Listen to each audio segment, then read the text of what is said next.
उसके बाद अब जो हमारा स्टार्ट होगा वो क्या होता है, सॉफ्टवेयर। तो सॉफ्टवेयर क्या होता है, प्रोग्राम। और प्रोग्राम क्या होता है, बहुत सही, ठीक। अब देखो, जैसे सबसे पहले हमने हार्डवेयर को देखा था, हार्डवेयर में क्या आ गया हमारा, एक मान लो ये मॉनिटर आ गया, ठीक है, ये हमारा कीबोर्ड आ गया, यहाँ पर हम एक अपना सीपीयू बना लेते हैं,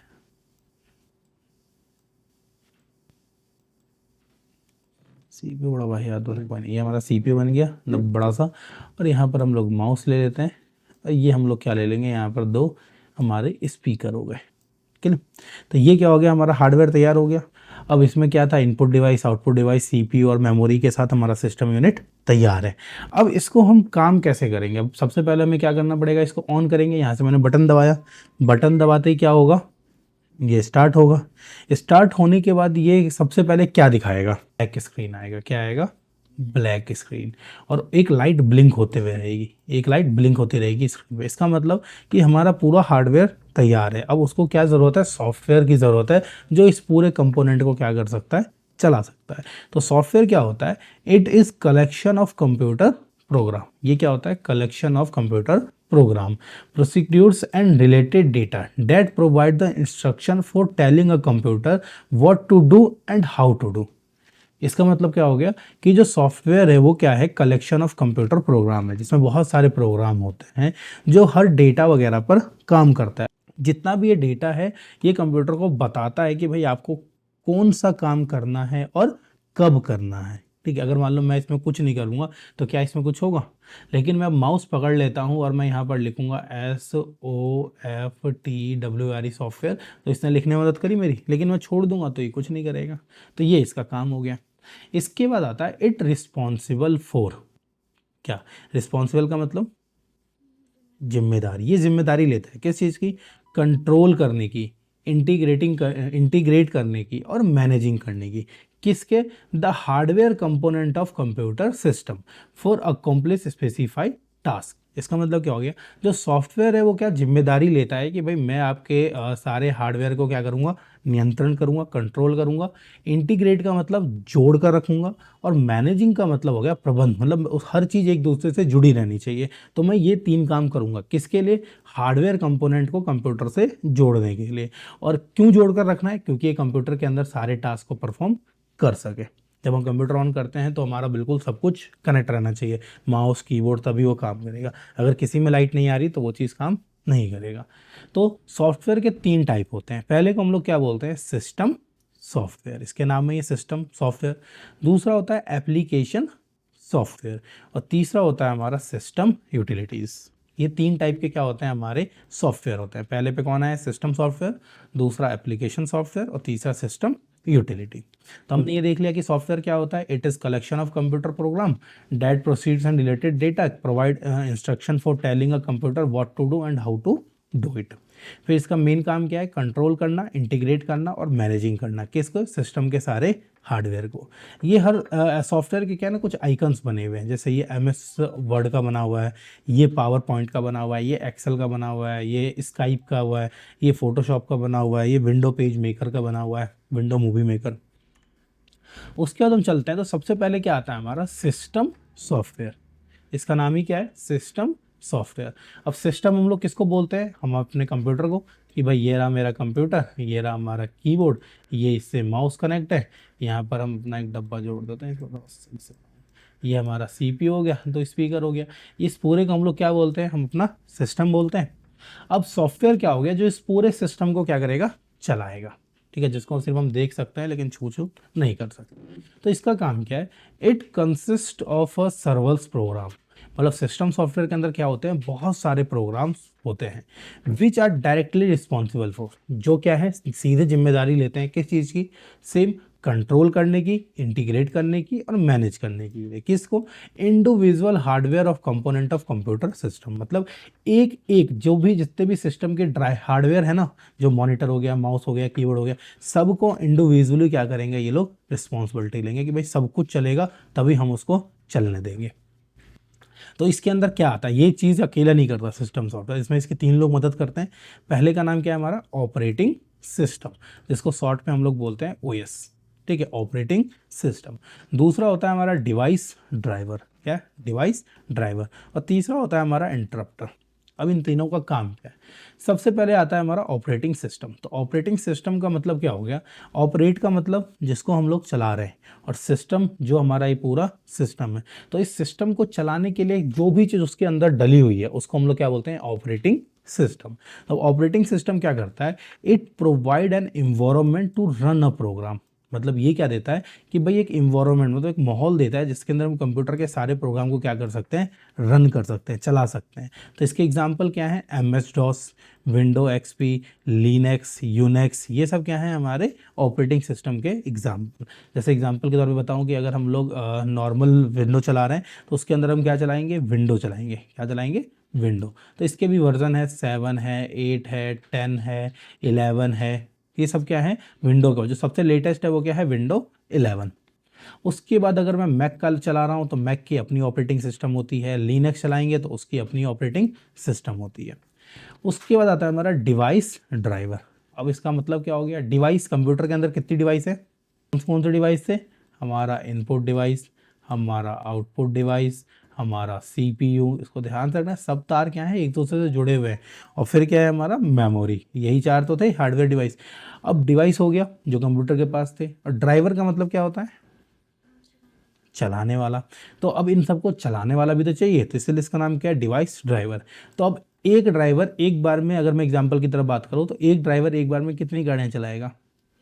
एक ही चलाएगा। एक टाइम पे बदल बदल के तो कितने भी चला सकता है।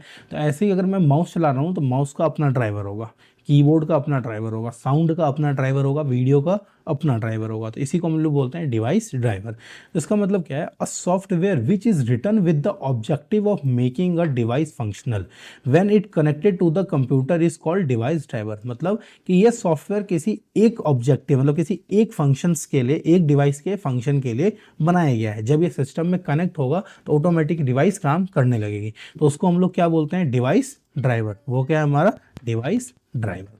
फिर आता है हमारा इंटरप्टर। क्या आता है? इंटरप्टर। इसका काम क्या है? This program convert a high level language program into machine language by converting line by line and inform to the user to error occur. इसका मतलब क्या हो गया कि जो हम कंप्यूटर में प्रोग्रामिंग लैंग्वेज यूज़ करते हैं, ये असेंबली लैंग्वेज वगैरह में यूज़ होता है। जैसे अगर मैं कोई C का प्रोग्राम, पाइथन का प्रोग्राम अगर सिस्टम में रन करता हूँ ना, तो ये क्या करेगा? इस प्रोग्राम को क्या करेगा? मशीन लैंग्वेज में कन्वर्ट करेगा। किसमें? मशीन लैंग्वेज में कन्वर्ट करेगा। और कोई भी एरर होगा तो वो लाइन बाय लाइन अपने को इन्फॉर्म करेगा कि भाई ये लाइन गलत है, ये लाइन गलत है। तो यहाँ पर हम लोग इंटरप्टर का यूज़ करते हैं। तो सिस्टम सॉफ्टवेयर के अंदर तीन चीज़ क्या हो गया? ऑपरेटिंग सिस्टम जो हमको माहौल दे रहा है काम करने के लिए, डिवाइस ड्राइवर जो सारे डिवाइस इसके अंदर कनेक्टेड हैं, और फिर क्या आ रहा है? इंटरप्टर जो क्या करता है? जितने भी हाई लेवल लैंग्वेज है उसको मशीन लैंग्वेज में कन्वर्ट करता है। तो ये क्या थे? System software. इसके बाद जो अगला आता है उसको हम लोग क्या बोलते हैं? Application software. अब एप्लीकेशन का शॉर्ट नेम क्या होता है? इसको बोलते हैं ऐप। क्या बोलते हैं? ऐप। हमने मोबाइल में देखा है ऐप यूज़ करते हुए। अगर मान लो हमारे पास मोबाइल है तो इसके अंदर कितने ऐप होंगे? 20 भी हो सकता है, 30 भी हो सकता है, जो ज़्यादा यूज़ करता है उसके 50 भी हो सकते हैं। 50 में आधे तो गेम ही होते हैं जिनके पास है। तो ये सब क्या उनके में ऐप है? क्या मैं पूरे दिन में इन सारे ऐप को रोज़ खोलता हूँ? हम्म, नहीं। किसी दिन 2 की ज़रूरत पड़ी 2 खोल लिया, किसी दिन 5 की ज़रूरत पड़ी 5 खोल लिया। अब इसका यूज़ क्या हुआ कि मान लो मेरे को कहीं पे पेमेंट करना है तो मैं फ़ोन पे, पेटीएम, इनमें से किसी का यूज़ कर लूँगा। मुझे आज फ़ोटो क्लिक करनी है तो मैं स्नैपचैट कैमरे का यूज़ कर लूँगा। मुझे गाने वगैरह सुनने हैं तो MX प्लेयर या मैं किसी चीज़ का यूज़ कर लूँगा। लेकिन आज मान लो मेरे को कहीं पेमेंट ही नहीं करनी रही तो मैंने फ़ोन पे यूज़ ही नहीं किया। कुछ जोड़ घटा करना है तो मैं कैलकुलेटर का यूज़ कर लूँगा। तो इसको बोलते हैं क्या? Application software. तो ये क्या होता है? इसको बोलते हैं जनरल पर्पस वर्क। क्या बोलते हैं? General purpose. इसका मतलब क्या है? These software are used for any general purpose और function. These software allow user to do simple general computer task. ये सॉफ्टवेयर क्या होते हैं? सिस्टम के अंदर हमारे सिंपल टास्क को करने में मदद कराते हैं। अब किस टाइप के सिंपल टास्क हो गए? सबसे पहले आता है हमारा वर्ड प्रोसेसिंग सॉफ्टवेयर। अगर हम सिस्टम के अंदर कोई भी टेक्स्ट के रूप में काम कर रहे हैं या वर्ड प्रोसेसिंग पे काम कर रहे हैं तो वर्ड प्रोसेसिंग का मतलब क्या हो गया? डॉक्यूमेंट प्रिपेयर, अगर मैं कोई भी डॉक्यूमेंट प्रिपेयर कर रहा हूँ तो मैं इनमें से किसी सॉफ्टवेयर का यूज़ करूँगा, जैसे वर्ड परफेक्ट हो गया, MS वर्ड हो गया, ओपन ऑफिस हो गया, राइटर आई हो गया, ये सब क्या है, वर्ड प्रोसेसिंग सॉफ्टवेयर है। हम किसको यूज़ करते हैं, MS वर्ड को यूज़ करते हैं। फिर दूसरे पे आता है स्प्रेडशीट, इसका काम होता है डेटा एनालाइज करने के लिए, डेटा एनालिसिस के लिए हम लोग किसको यूज़ करते हैं, स्प्रेडशीट को, जिसके अंदर कौन कौन से सॉफ्टवेयर है, Lotus Smart Suite, MS Excel, Open Office ORG, Calc हो गया, एप्पल नंबर 1 हो गया, ये सब किसके लिए यूज़ किया जाता है, डेटा एनालिसिस के लिए। फिर आता है हमारा प्रेजेंटेशन सॉफ्टवेयर, तो इसका काम क्या है, प्रेजेंटेशन ग्राफिक्स, हम प्रेजेंटेशन ग्राफिक बना सकते हैं, MS पावर पॉइंट हो गया, ओपन ऑफिस ORG हो गया, इम्प्रेस आई हो गया, इन सब सॉफ्टवेयर में हम लोग क्या करते हैं, प्रेजेंटेशंस बनाते हैं। फिर हमारा आता है डेटाबेस मैनेजमेंट सिस्टम, कि अगर हमें कोई डेटाबेस तैयार करना होगा एप्लीकेशन सॉफ्टवेयर के अंदर, तो हम लोग MS एक्सेस का यूज़ करेंगे, ओपन ऑफिस हो गया, MS SQL सर्वर हो गया या ओरेकल हो गया, इनमें से मैं किसी भी चीज़ का यूज़ करूँगा। फिर आता है ग्राफिक टूल, जिसके अंदर पेंट हो गया, फोटोशॉप हो गया, ये सब कौन से सॉफ्टवेयर है, हमारे ग्राफिक के सॉफ्टवेयर है। तो अब मान लो मेरे को अपने कंप्यूटर के अंदर वर्ड वगैरह पे काम करना होगा, तो हम किसको ओपन करेंगे, MS वर्ड को। अगर मुझे अपने सिस्टम में एक्सेल का ये क्या कहते हैं, डेटा एनालिसिस का काम करना होगा, तो मैं किसको ओपन कर लूँगा, MS एक्सेल को यूज़ करूँगा। अगर मैं प्रेजेंटेशन बनाना चाहता हूँ तो पावर पॉइंट को यूज़ करूँगा, कोई ग्राफिक बनाना चाहता हूँ तो पेंट का या फोटोशॉप, इन सब सॉफ्टवेयर का हम लोग क्या करेंगे, यूज़ करेंगे। क्लियर। मान लो अब तुमको आज डॉक्यूमेंट प्रिपेयर ही नहीं करना है, तो क्या तुम वर्ड खोलोगे, ज़रूरत नहीं पड़ा। जैसे हम लोग टाइपिंग मास्टर पे टाइपिंग की प्रैक्टिस करते हैं, तो वो क्या है, अभी हम टाइपिंग की प्रैक्टिस कर रहे हैं, इसलिए जब हम वर्ड पे आ जाएंगे तो इसका काम ही नहीं पड़ेगा अपने को। क्लियर। तो ये क्या होता है, हमारा जनरल पर्पस वर्क, इसके अंदर हम क्या करते हैं, सिंपल कंप्यूटर टास्क। फिर आता है हमारा specify purpose software. Specify purpose software का मतलब कि वो एप्लीकेशन सॉफ्टवेयर जिनका काम सिर्फ एक ही होता है। अब वो क्या हो गया, These are created to execute one specified task, मतलब ये सॉफ्टवेयर को किस लिए बनाया गया है कि ये एक ही स्पेसिफाइड टास्क को कर सकते हैं। This type of application software generally have one purpose to execute, कि इन सॉफ्टवेयर का काम क्या है, सिर्फ एक ही काम करना, उसके अंदर हम दूसरा काम नहीं कर सकते हैं। तो जैसे क्या हो गया, पहले पे है हमारा inventory management system and purchase system, अगर मैं कोई सामान खरीद रहा हूँ या बेच रहा हूँ तो मैं कुछ सॉफ्टवेयर का यूज़ करूँगा, इस वाले का। Payroll hotel management system, hotel management system. अब होटल मैनेजमेंट वाला क्या हो गया, मान लो हम कहीं पे होटल लेने जा रहे हैं या रूम बुक कर रहे हैं, तो उनके पास ऐप में ना सारा सेटिंग दिखाता है कि भाई कौन सा रूम खाली है, कब से कब तक भरा हुआ है। वो लोग कहीं और थोड़ी देखते हैं, उसी ऐप पे ही तो देखते हैं। अगर मैं रिजर्वेशन सिस्टम की बात करूँ तो यहाँ पर मान लो ये ट्रेन की टिकट हम बुक करने गए, तो उसमें दिखा देगा कौन सी सीट पे कितने मतलब पैसेंजर हैं, कौन सी सीट खाली है, वो बताता रहेगा अपने को। अकाउंटिंग सॉफ्टवेयर, HR हो गया, अटेंडेंस सिस्टम हो गया, बिलिंग सिस्टम हो गया, ये सारे वो सॉफ्टवेयर है जिसके अंदर हम सिर्फ सिंगल या स्पेसिफाई पर्पस काम करते हैं, इसके अंदर दूसरा काम हम लोग नहीं करते हैं। उसके बाद तीसरा आता है हमारा सिस्टम यूटिलिटी। क्या आता है, सिस्टम यूटिलिटी। अब इसका काम क्या है, इसको सिंपल भाषा में अगर हम लोग बोले तो ये क्या करता है, कंप्यूटर सिस्टम को ऑप्टिमाइज और मेंटेन करने का काम करता है। इसका यूज़ हम लोग किस लिए करते हैं, कंप्यूटर सिस्टम को ऑप्टिमाइज और मेंटेन करने के लिए। तो ये क्या है, this program perform task related to the maintenance of the computer system. इसके अंदर हम कौन सा टास्क करते हैं, कंप्यूटर को मेंटेनेंस करने का। These are the package which are loaded into computer during the time of installation of operating system। ये सिस्टम यूटिलिटी हमारे कंप्यूटर के अंदर कब आता है, जब हम अपने सिस्टम के अंदर ऑपरेटिंग सिस्टम को इंस्टॉल करते हैं, तो हमारे सिस्टम के अंदर ये चीज़ आ जाता है। उसी के अंदर हमारा एंटीवायरस या वायरस स्कैनिंग जैसे सॉफ्टवेयर इनबिल्ट आ जाते हैं। तो इसके अंदर सबसे पहले क्या आता है, हमारा डिस्क क्लीनिंग। क्या आता है, डिस्क क्लीनिंग का मतलब क्या होगा, डिस्क क्या हो गया, सिस्टम के अंदर डिस्क क्या है हमारा, अरे हमारा हार्ड डिस्क, वही तो है एक डिस्क, और कौन सा डिस्क है, जो SSD हमारा, ये अब इसका नाम है सॉलिड स्टेट ड्राइव, बट ये भी हम डिस्क ही बोलेंगे इसको। तो ये क्या करता है, it use to find file that have not use for a long time. ये क्या करेगा, डिस्क क्लीनिंग के समय उस फाइल को ढूंढेगा जो लंबे समय से यूज नहीं हुई। The utility also serve the increase the speed of a slow computer. Disk cleaning से क्या होगा कि हमारे सिस्टम में कुछ वो फाइल है जिसको हमने कभी लंबे समय तक यूज़ नहीं करा, वो उसको ढूंढेगा और डिलीट कर देगा। वो हमारी फाइल नहीं रहेगी। मान लो तुमने कोई मूवी डाउनलोड करके रखी है, तुम कहीं पिकनिक पे गई, उसकी फ़ोटो तुमने रखा हुआ है, क्लियर। अब हमने इस फोटो को देखा ही नहीं, 1 साल तक ज़रूरत ही नहीं पड़ी, या हमने उस मूवी को देखा ही नहीं, तो वो उस मूवी को डिलीट नहीं करेगा। वो ऑपरेटिंग सिस्टम की जो फाइल होगी, जो जंक बन रही है, वो उसको क्या करेगा, रखेगा। जैसे एग्जांपल के तौर पर मुझे देखना है कि अभी सिस्टम के अंदर कितनी जंक फाइल बन गई है जिसका मेरे काम से कोई नहीं है, तो हम क्या प्रेस करेंगे, विंडो R। क्या प्रेस करा हमने, विंडो बार, तो ये बॉक्स आ गया। इसके अंदर हम डाल देंगे परसेंटेज टेम्प। टेम्प का मतलब क्या हो गया, ये टेम्प्रोरी फाइल जो हम काम करते हैं ना तो बनती रहती है। अगर अब मैं क्लिक करूं यहाँ से तो देखो ये सारी फाइल हमारे पास आ गई बन के, इतनी सारी, कितने हैं 340 फाइल जो है ये टेम्प्रोरी बन रही है। अगर मुझे इसका साइज देखना है तो राइट क्लिक, ऐसे देख, इसको हम क्या करते हैं, नीचे लिखा हुआ 340, इसको मैं डिलीट करता हूँ, शिफ्ट के साथ डिलीट बटन दबाएंगे तो ये परमानेंटली डिलीट हो जाएगा। कितना 45 46 40 50 था MB, कितने थे। अब इसमें से कुछ फाइल जो भी हम काम कर रहे होंगे वो डिलीट नहीं होंगे, बाकी सारे क्या हो जाएंगे, डिलीट हो जाएंगे। तो ये दिखा रहा है 90% कंप्लीट, इसको होने देते। अब कितनी फाइलें रह गई, सिर्फ 59। तो इसको हर हफ्ते अपने को क्लीन, जैसे कुछ साइज़ बन रहा है, ये कितने MB का है, 3.61 MB का है। तो ये क्या होता है, जब ज़्यादा जंक फाइल जमा हो जाएगी तो सिस्टम क्या करेगा, इसको दिक्कत करेगा। तो हमें क्या करना है, हर हफ्ते या महीने में इसको क्लीन करते रहना चाहिए। उसके बाद स्किप करके कैंसिल कर देते हैं। फिर आता है बैकअप यूटिलिटी। क्या आता है, बैकअप यूटिलिटी। तो बैकअप का मतलब क्या हो गया, दोबारा आइए।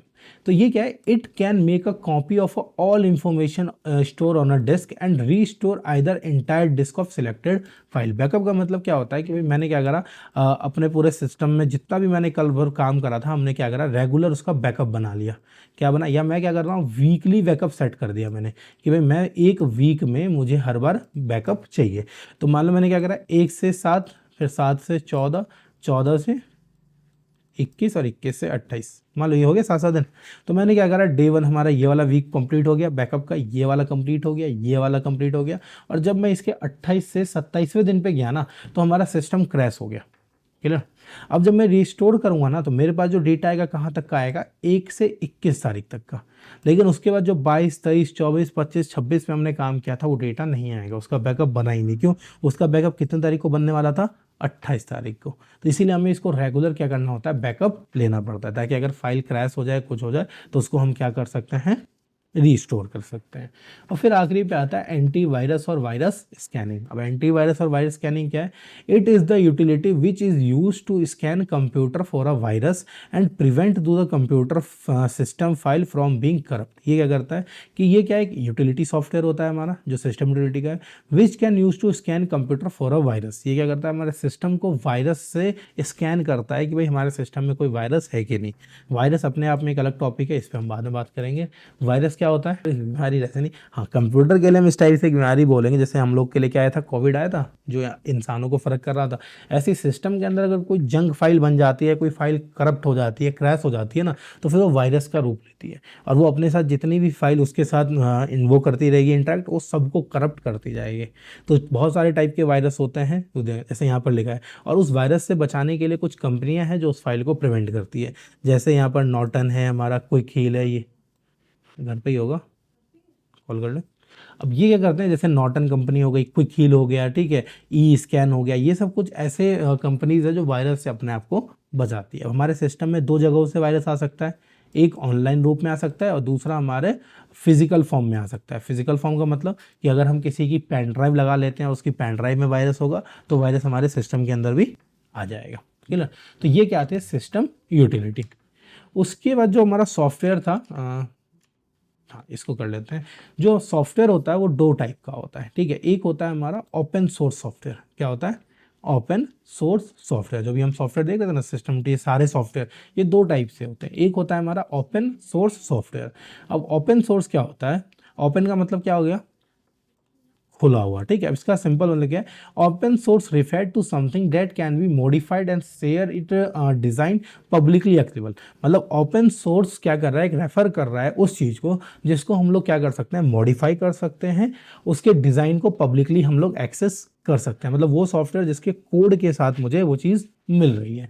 Open source software is a computer software that distribute with the source code available modification. मतलब ये उस प्रकार के सॉफ्टवेयर होते हैं कि जिसको हम लोग क्या कर सकते हैं, मॉडिफाई कर सकते हैं। Example of open source software are Linux, Unix and MySQL. जो इसके कुछ एग्जाम्पल है वो क्या है, लिनक्स हो गया, यूनिक्स हो गया, ये सब ऑपरेटिंग सिस्टम है। और माई स्कूल क्या था, हमारा डेटाबेस का सॉफ्टवेयर है। To be consider as a open source software by the software development industry contain criteria must meet follow. अगर कोई ओपन सोर्स सॉफ्टवेयर रिलीज कर रहा है तो उसको इस कंडीशन पे फॉलो करना चाहिए, या हम लोग उस सॉफ्टवेयर को जो यूज़ करते हैं वो क्यों यूज़ करते हैं। सबसे पहला, software must be available free at the low cost. मतलब कि भाई अगर हम कोई ओपन सोर्स सॉफ्टवेयर यूज़ कर रहे हैं ना, तो एक तरीके से वो हमको फ्री मिलता है या तो वो लो कॉस्ट मिलता है। एग्जाम्पल के तौर पे अगर मैं ऑपरेटिंग सिस्टम डालूँ अपने अंदर तो वो कितने का मिलेगा, मान के चलो 11,000 12,000 रुपये ये। अगर अब 11,000 का मैं सामान तुमको 500 रुपये या 600 रुपये में दे दूँ तो ये सस्ता है, एक तरीके से फ्री मानो, उसके आधे से आधे रेट पे हो गया ये। दूसरा, source code must be included, कि भाई इसका जो कोड होता है ना, जो सॉफ्टवेयर काम कैसे करता है, चीज़ें कैसे होती है, वो साथ में उसके इंक्लूड रहता है। तीसरा, anyone must be allowed to modify the source code. ये क्या है, कोई भी उस सोर्स कोड को क्या कर सकता है, मॉडिफाई करके चेंज कर सकता है। फिर क्या है, modify version can be redistribute, कि मॉडिफाई वर्जन को हम क्या कर सकते हैं, रीडिस्ट्रीब्यूट, मतलब दोबारा उसको हम बनाकर मार्केट में बेच सकते हैं। तो उस टाइप को हम लोग क्या बोलते हैं, ओपन सोर्स सॉफ्टवेयर। दूसरा आता है हमारा प्रोप्राइटरी सॉफ्टवेयर। प्रोप्राइटरी सॉफ्टवेयर का मतलब हो गया कि भाई इसका कोई एक मालिक होगा।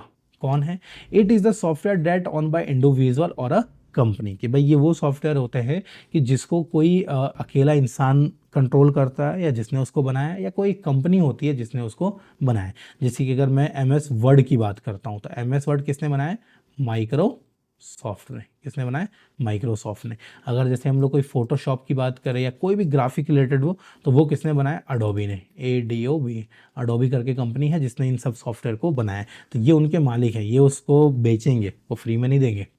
इसका काम क्या है, there are the almost always major restriction on the use of source code, it always keep secret. मतलब इनके सोर्स कोड क्या होते हैं, सीक्रेट होते हैं, वो किसी को नहीं मिल सकते, सिर्फ सॉफ्टवेयर मिलता है। Proprietary software is the copyrighted and bear limited against use, कि भाई ये जितने सॉफ्टवेयर है ना, ये क्या है, कॉपीराइटेड है। कॉपीराइटेड का मतलब कि किसी एक बंदे ने इसके ऊपर अपना अधिकार जमाया हुआ है। अगर मैं इस पर अधिकार जमाऊंगा तो वो मुझ पर मानहानि या कोई भी केस कर सकता है। Distribution modification impose by the publisher, vendor end developer, कि इस टाइप के सॉफ्टवेयर को कोई रीडिस्ट्रीब्यूट नहीं कर सकता। इसके लिए मुझे क्या करना पड़ेगा, उसको बाई करना पड़ेगा।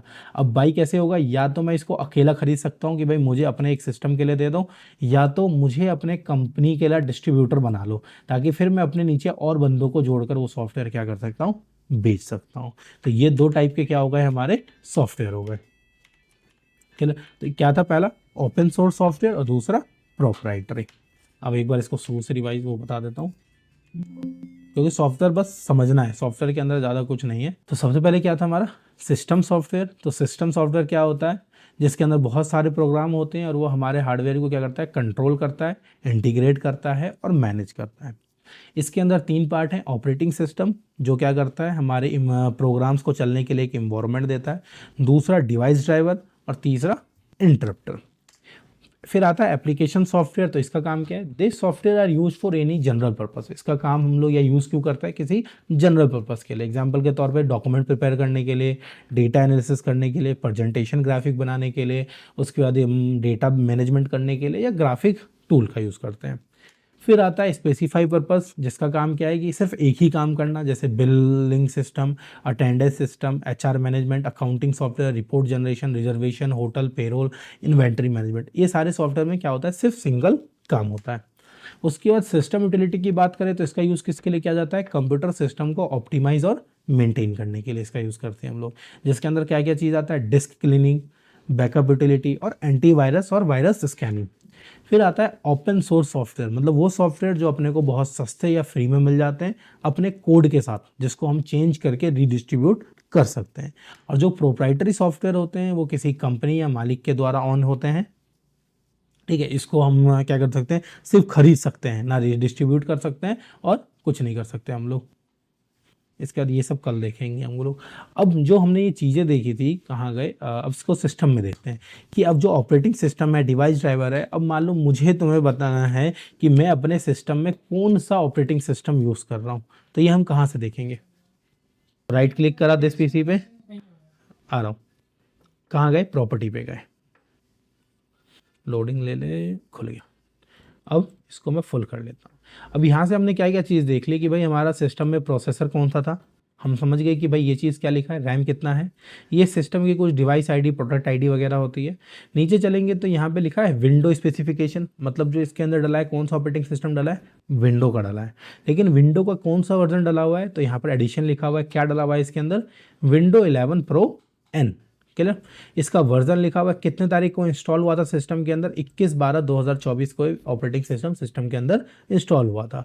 इन सब के अंदर सारी चीज़ें आ गई भाई, किस कंपनी का है, माइक्रोसॉफ्ट सॉफ्टवेयर लाइसेंस, इनका ये पूरा कॉपी राइटिंग का जो भी चीज़ होता है पूरा ये एग्रीमेंट लिखा हुआ है। क्लियर। तो इससे मुझे क्या पता चलेगा कि हमारे सिस्टम में कौन सा ऑपरेटिंग सिस्टम है, विंडो 11 प्रो। तब तुम जिस सिस्टम पे बैठे हो, राइट क्लिक प्रॉपर्टी पे जाना है और इसमें चेक करना है कि तुम्हारे में कौन सा क्या है, एडिशन कौन सा डाला हुआ है विंडो का, ठीक है, क्योंकि सब में विंडो ही होगा। उसके बाद तुम्हें ये चीज़ भी लिखनी है कि तुम्हारे में प्रोसेसर कौन सा है, इंस्टॉल रैम कितना हुआ है, क्लियर, और हार्ड डिस्क कितना है। उसके बाद अब मुझे जानना है कि मेरे सिस्टम में कितने डिवाइस ड्राइवर है। अभी हमने देखा था ना दूसरा क्या, डिवाइस ड्राइवर। अब मुझे अपने सिस्टम के सारे ड्राइवर देखना है कि मेरे सिस्टम में कितने डिवाइस के ड्राइवर हैं। तो हम कहाँ से देखेंगे, सेम हम लोग दिस पीसी पे गए। अब हम लोग प्रॉपर्टी पे नहीं जाएंगे, यहाँ पर कहीं मैनेज दिखाई दे रहा है, कहाँ पे, सेकंड पे दिख रहा है, मैं इतना वो कर लेता हूँ, राइट क्लिक, यहाँ से हम किस पे चले गए, मैनेज मैनेज मैनेज मैनेज, यहाँ क्लिक करा हमने। मैनेज करते ही सेम एक बॉक्स आ जाएगा, यहाँ मैं इसको फुल स्क्रीन कर लेता हूँ। आ गया, यहाँ पर क्या लिखा हुआ है, कंप्यूटर मैनेजमेंट। ये हमारे कंप्यूटर को क्या कर रहा है, पूरा मैनेज कर रहा है। जूम कर लेते हैं इसको हम लोग थोड़ा सा, क्लियर, ये हो गया हमारा। अब यहाँ पे देखो सारे ना सिस्टम के अंदर की चीज़ है, जिसमें अपने को मेन चीज़ क्या देखना है, यहाँ पर स्टोरेज देखने के लिए हम डिस्क मैनेजमेंट पे क्लिक करेंगे। यहाँ से स्टोरेज बता देगा कि सिस्टम के अंदर कितना स्टोरेज है हमारे पास। मैं देखता हूँ एक सेकंड, यहाँ पे लिखा है CD पार्टी, यहाँ पे नीचे चलता हूँ तो डिस्क 0, डिस्क 1, डिस्क 2 आ गया। 465 GB, 465 GB और 238, मतलब 256 GB का है। उसके बाद हमें क्या देखना था कि हमारे डिवाइस ड्राइवर, तो यहाँ पर लिखा हुआ है डिवाइस मैनेजर, मैं इस पर क्लिक करूँगा। क्लियर। तो अब यहाँ पर क्या आ गया, सबसे पहले हमारे सिस्टम का नाम आ गया। उसके बाद यहाँ पर सारे सॉफ्टवेयर आ गए जो सिस्टम के अंदर है। अगर मैं ऑडियो की बात करूँ तो ऑडियो के लिए देखो कितने सारे ऑडियो डिवाइस सिस्टम से कनेक्टेड है हमारे। अगर मैं कैमरे की बात करूँ तो यहाँ पर कोई कैमरा है लिनोवो, ये वाला जो हमारा ये कनेक्ट है, अभी मैं दिखाऊंगा इसको हटा के। फिर मैं कंप्यूटर की बात करूँ तो भाई इसके अंदर जो हमारा गीगाबाइट का और जो टेक्नोलॉजी यूज़ हो रही है यहाँ पर है। फिर मैं आगे चलूँ HR, ये सब क्या है, सारे सिस्टम के अंदर ड्राइवर है। जैसे मैं प्रिंटर की बात करूँ तो जो प्रिंटर कनेक्ट है HP LaserJet 1005, ये होता है हमारा USB यूनिवर्सल सीरियल बस। ये जितने भी देख रहे हो पीछे लगे हुए स्लॉट के, इन सबको क्या बोलते हैं, USB, मतलब यूनिवर्सल सीरियल बस। पहले जो आता था ना, माउस का अलग आता था, जैसे यहाँ ऊपर था, पहले छोटे छोटे बनते थे, पहले माउस का ना अलग जगह आता था, किसी और डिवाइस का अलग जगह आता था। इससे क्या होता है, इलेक्ट्रॉनिक वेस्ट होता है, ठीक है, जितना अगर ख़राब हो गया तो फिर वो तो काम नहीं आएगा। तो इस चीज़ को क्या करा गया, सबको सारी डिवाइस को चेंज करके क्या बनाया गया, USB, कि भाई यूनिवर्सल सीरियल बस जो हर सिस्टम में बराबरी से लग सकता है। फिर यहाँ पर सिस्टम डिवाइस की बात करेंगे तो देखो इतने सारे ड्राइवर जो है हर काम को करने के लिए इसमें लगे हुए हैं। अगर यहाँ से मैं किसी ड्राइवर को छुट्टी दे दूंगा ना, या मना कर दूंगा, तो वो ऑटोमेटिक हट जाएगा। जैसे अभी मान लो एक कैमरा लगा हुआ है, मैं इसको हटा देता हूँ, क्लियर। अब यहाँ पे देखो कैमरा चला गया छुट्टी पे। अब यहाँ पे कहीं भी कैमरा लिखा हुआ दिखाई दे रहा है, आ रहा है कैमरा। लेकिन अगर मैं वापस कैमरे को बुलाता हूँ कि भाई आजा, टाइम हो गया, तो इसने लोडिंग लिया और ये आ गया कैमरा। तो इस टाइप से जैसे ही सिस्टम में इंटीग्रेट हुआ, मतलब जुड़ा, तो उसने क्या करा, सीधा इसको कंट्रोल करा और मैनेज करना शुरू कर दिया कि भाई जब आप इसको ऑन कराओगे तो मैं ऑन हो जाऊंगा। तो यहाँ से हम लोग क्या देखते हैं, अपने सिस्टम के अंदर के सारे ड्राइवर को चेक करते हैं। उसके बाद यहाँ पर क्या आ रहा है हमारा, इसको देखते हैं ध्यान से। ये देखो यहाँ पर परफॉर्मेंस आ रही है, इस पर क्लिक करो। अब ये क्या बताएगा, तुम्हारे CPU की परफॉर्मेंस बताएगा, जो हमने हार्डवेयर और इसमें देखा था ना, इनपुट आउटपुट CPU और मेमोरी के अंदर। यहाँ से रिसोर्स मॉनिटर को ओपन करो, ठीक है, ये तुम्हारे सिस्टम के उसकी बता रहा है प्रोसेसिंग स्पीड को। यहाँ पर लिखा हुआ है CPU। अब ये CPU की यहाँ देखो पावर को, इसको मैं जूम कर लेता हूँ, ये दिखाई दे रहा है। अभी CPU का कितना यूज़ परसेंट हो रहा है, 0%। अभी CPU हमारा बिल्कुल शांत तसल्ली से काम कर रहा है आराम से। ये लिखा हुआ है 6%, 7%, 8%। सेम अगर मैं मेमोरी पे जाऊँ तभी मेरी मेमोरी कितनी यूज़ हो रही है, 56% मेमोरी यूज़ हो रही है। मतलब 16 GB का रैम था मेरा, 8 से 9 GB हमारा इधर से इधर यूज़ हो रहा है। अगर मैं डिस्क की बात करूँ तो डिस्क में इससे यूजेस नहीं दिखा रहा। अब देखो सीपीयू का यूज़ बढ़ाऊँ, सीपीयू का काम क्या था, प्रोसेसिंग करना। अब मैं क्या करता हूँ, यहाँ पर कोई एक चैनल खोल लेता हूँ, ये नहीं। अब क्या कर रहा है, यहाँ पे ध्यान से देखो, अभी हमारे सीपीयू का जो लोड पावर चल रहा है कितना चल रहा है, 7-8-9%। अब इसको ध्यान से देखते रहना, मैं इसको थोड़ा सा छोटा सीपीयू का यहाँ देखते रहना, ठीक है। ये जो आ रहा है 8%। अब यहाँ पर तुम खोल लो YOUTU, हमने क्या करा, यूट्यूब को ओपन करा। अब इस लोड को देखते रहना, मैं कोई काम कर रहा हूँ तो ये सारा लोड किसके ऊपर पड़ रहा है, पड़ रहा है। मैं इस पर सर्च कर लेता हूँ 8K वीडियो। अब ये लोड लेने लगा 8K वीडियो। अब इस पर लोड पावर देखते रहना, जैसे मैं और कई सारी वीडियो प्ले कर देता हूँ, कितना यूज़ हो रहा है, हो गया। अब यहाँ पे इसका ग्राफ देखो कि मैंने जैसे ही कोई नया इंस्ट्रक्शन दिया तुरंत सीपीयू के पास लोड पहुंचा, लेकिन जैसे ही उसने सबको ओपन कर दिया उसका लोड परसेंट वापस से क्या हो गया, कम हो गया। अगर हमारे सीपीयू की क्षमता काफ़ी कम होगी ना तो वो इसको हैंडल नहीं कर पाएगा, वो सीधा क्या हो जाएगा, हैंग हो जाएगा। अब यहाँ पर नीचे आ रहा है हमारे पास मेमोरी, तो मेमोरी देखो कितनी परसेंट यूज़ हो रही है, क्योंकि अब हो रही है 70-80। अब ये अभी सबको मैं लोड कराऊंगा ना तो ये और ज़्यादा यूज़ हो जाएगा, देखना ये 70-80 को टच कर जाएगा। क्यों, क्योंकि जो सारा डेटा है ये किसके ऊपर आ गया है, वर्किंग डेटा रैम के ऊपर आ गया है। अब यहाँ पर देखो किसके ऊपर लोड ले रहा है, सारा आ रहा है यहाँ पे लोड हो रहा है। अब मैं क्या करता हूँ, यहाँ पे एक तो सीपीयू का पावर बढ़ रहा है, इसने अपने आप को स्टेबल कर लिया, लेकिन मेमोरी नहीं कर पाएगा। क्यों, क्योंकि जब तक मैं इसको कट नहीं करूँगा। अब मैं इसको कट कर देता हूँ एक साथ ही, सीधा कम हो गया 20% जितना वो था। अब यहाँ से सीधा ही नीचे गिर जाएगा। अगर अब मुझे देखना है कि भाई ये सारे और कहाँ कहाँ यूज़ हो रहे हैं मेरे मेमोरी, तो मैं इसको कहाँ देख सकता हूँ, ये अगर मैं अब यहाँ पर चेक करूँ तो देखो ये दिखा रहा है क्रोम में मेरा कितना जीबी यूज़ हो रहा है, 2.2 GB यूज़ हो रहा है। पावर पॉइंट में कितना हो रहा है, 118 MB। मैं सॉफ्टवेयर यूज़ कर रहा हूँ फिल्म हो रहा है इसमें 64 GB। तो यहाँ पे सारे प्रोग्राम दिखा रहे हैं कि इन लोगों ने कितना स्पेस यूज़ करा हुआ है रैम के अंदर। अगर मैं सिस्टम को रीस्टार्ट करूंगा तो ऑटोमेटिक ये खत्म होकर 20% तो रखेगा और बाकी वो फ्री कर देगा। तो ये समझ में आ गया ना कि हमारा सीपीयू कैसे दिखता है प्रोसेसिंग के टाइम, मेमोरी कैसे दिखता है, सॉफ्टवेयर क्या करता है। ये जो भी हमें दिख रहा है, या जो भी हम राइट क्लिक करके खट से, मैंने यहाँ क्या करा, दिस पीसी पे राइट क्लिक, प्रॉपर्टी के वे ओपन कर लिया, ये हमको दिख रहा है नहीं कि इसके अंदर 16 GB रैम है, या ये विंडो एन चल रहा है, या इसके अंदर ये प्रोसेसर है। ये कहाँ देख रहे हैं हम लोग, दिस पीसी। तो दिस पीसी क्या है, सॉफ्टवेयर ही तो है। अगर मैं इसको बंद कर दूं, इसको मैं काट देता हूं, अब मैं बोलूंगा कि भाई अब बताओ इसके अंदर कितना रैम है, तो तुम कैसे बताओगे, नहीं बता पाओगे। तो अब हमें क्या करना पड़ेगा, सारे नट खोलने पड़ेंगे इसके, सारे नट खोल के तो खोलकर तो पढ़ ही लेंगे ना हम लोग। ओहो इस पे तो 16 GB लिख रहा है, 8 GB। तब हमने किस तरीके से देखा, हार्डवेयर से देखा। अब जब इसके अंदर सॉफ्टवेयर आ गया तो उसने क्या करा, इसे इंटीग्रेट कर लिया।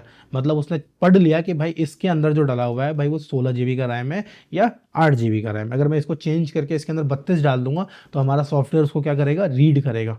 इंटीग्रेट करा उसने कि भाई अब इसमें रैम चेंज हो चुका है और इसको हम लोग क्या कर देंगे, यहाँ पर अब 16 नहीं लिखा रहेगा, क्या लिखा रहेगा, 32 लिखा रहेगा।